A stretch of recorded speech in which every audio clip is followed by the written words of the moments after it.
on 2.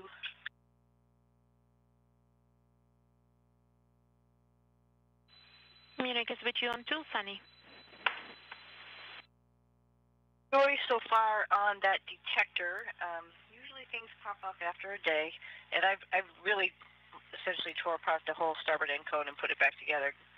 So I don't see it back there. So it probably came off and is somewhere else in the cabin here. But let's give it a day, and it might pop up. Copy, Sunny. Thank you very much for your time. If you happen to spot it over the weekend, please give us a call. Absolutely.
Okay, here's voice check on PAO Figure 1 Commentary 2. 1, 2, 3, 4, 5, 6, 7, 8, 9, and 10.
Station Houston, just catching up. Can't remember if I called this, but Node 2 smoke detectors have been enabled.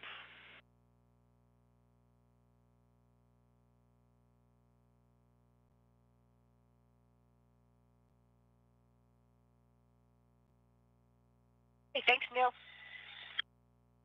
Cool, and Suni, while I have you, I just wanted to let you know that for that urine hose activity you're asking about, it's scheduled on Wednesday as a handover activity already, so I think that'll be good, unless there's a specific reason we're looking at Tuesday.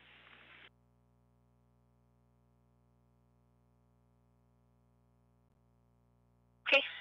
I just don't think we have a lot of time on Wednesday, but hey, we'll see how it all goes. That's fine, too. Okay, yeah, that's a good perspective. Thanks, Suni. We'll see.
And you're looking live, going in a circle around Launch Complex 39A at the Kennedy Space Center in Florida as we await the launch of NASA and SpaceX's Crew 10.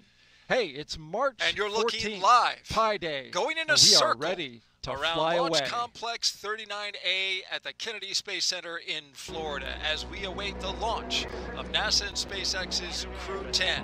Hey, it's March 14th, Pi Day. We are ready to fly away. Roger, 0G, and I feel fine.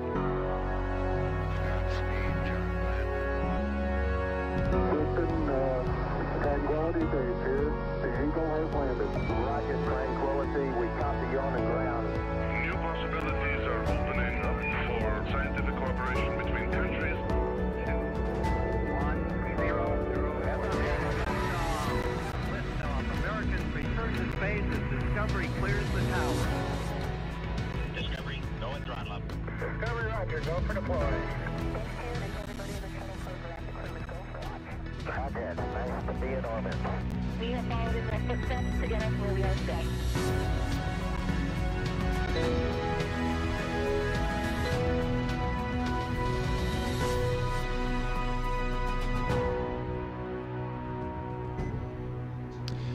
Good afternoon and welcome to America's Spaceport here in Florida. This is a live look at Launch Pad 39A at the Kennedy Space Center where Crew 10 is in the process of suiting up for their mission. The second attempt Good afternoon today, and welcome T0 to America's is Spaceport here 7:03 in p.m. Florida. This is Eastern a live Daylight look Time. at Launch That's Pad when a 39A Dragon at spacecraft the sitting on Kennedy top of the Space Center, where SpaceX Crew Falcon 10 rocket will is in the launch them to process the of suiting up International for their Space mission. Station. But as The you can see second now attempt live on your screen, today's T0 Crew 10 is getting 7:03 suited up, p.m. ready to go Eastern Daylight to Time. continue their That's when regular a Dragon crewed spacecraft flights sitting from on top U.S. of the soil SpaceX to Falcon station as rocket part will of launch them NASA's to the Commercial Crew International program. Space Station. But as you can see now live on your screen, Hello Crew 10 and good is afternoon. getting I'm NASA's suited Daryl up, Nail, and ready to this go is the to official continue launch their regular broadcast of Crew 10. flights from US And with soil me to again station on this as part second of launch NASA's attempt to Commercial help Crew commentate program. to what's happening this morning is NASA astronaut Jessica Hello Meir. and good It afternoon. is so good I'm to have NASA's you Daryl back. Nail, and this Thank you, is the Daryl. official It's a lot of launch fun. broadcast This is a of Crew nice 10. second with me go again after on our this second dry launch run attempt dress rehearsal the help other day. So we're commentate all to excited what's to get this happening rocket this off the morning ground today. is NASA Crew 10 astronaut got Jessica practice. Meir. We It got is practice. so good to the have you production back. team got practice. Thank you, and Daryl. We're going It's to a lot of be even fun. better This than we is were a before, nice right? Absolutely. second go Well, the after mission our today, dry we run are dress flying rehearsal NASA the other astronaut day. So we're all commander excited Anne to get this McClain, rocket off the ground today. NASA astronaut Crew pilot 10 got Nichole practice. Ayers, We got JAXA practice. astronaut Production mission team got specialist practice, and Takuya we're gonna Onishi, be even and better than we were Roscosmos before, cosmonaut right? mission Absolutely. specialist Well, the mission today, Kirill we are Peskov. flying NASA Today, astronaut the commander crew's ride Anne to McClain, space is the NASA Dragon astronaut Endurance pilot spacecraft. Nichole Ayers, Its fourth JAXA flight to astronaut space, mission and specialist all four Takuya previous, Onishi, well, and including this one, Roscosmos cosmonaut will have mission carried specialist crews for NASA. And Kirill one of your Peskov. favorite Today, spacecraft, the crew's ride to space Yes, is the Endurance Dragon is one of my Endurance favorite spacecraft. Dragon names, and Its this is fourth because of flight the to space, affiliation with and all Shackleton's four Imperial previous, Trans-Antarctic including this one, Expedition. will So have Endurance carried was the crews ship that for NASA. Ernst And Shackleton one of your used favorite, in that spacecraft, spectacular right? voyage. I Yes, love Endurance reliving is one of these my accounts of favorite these early Dragon Antarctic names, and this is explorers. because of the Talk about affiliation some with brave Shackleton's individuals. Imperial Endurance actually was Trans-Antarctic trapped in the pack Expedition. ice in the So Weddell Endurance Sea, was the ship somewhere where that I've actually done Ernst research. Shackleton used in And that was in spectacular 1915. voyage. So a I nice love nod to reliving that, to these those accounts of these early incredible Antarctic explorers. Talk Indeed, about some Endurance brave is a individuals. very fitting Endurance name actually for was that trapped in ship the pack and ice in the Weddell for the Sea, one that is somewhere flying where I've today. actually done research. As I And that mentioned, was in today is the second 1915, launch so a attempt nice for Crew nod 10. to that, On to Wednesday, a those little incredible background. explorers. NASA and SpaceX Indeed, stood down Endurance from is the a very first fitting attempt name after for teams that ship discovered a and suspected for pocket the of one that air is flying today. trapped inside the ground support As I hydraulic mentioned, today system is the second used launch for the attempt for clamp Crew arm 10 that you can on see Wednesday. there A on your little screen. At background. the very top NASA of the and rocket SpaceX holds stood it down from to the the first transporter attempt erector. after teams discovered Yesterday, a suspected ground pocket of support air teams trapped successfully inside flushed the that ground hydraulic support system, and now used for it's the ready to clamp go arm that for you can see today's there launch. on your screen. It's at the very top of the rocket. And so holds astronauts it took a little bit of to a break the transporter erector. while Yesterday, they did that ground procedure. support teams Yeah, we were talking on the successfully broadcast flushed the that other day, hydraulic kind of wondering system, what they would and do with now this extra it's day ready off, and to I was go hoping they for would today's have some good launch. time for some R&R.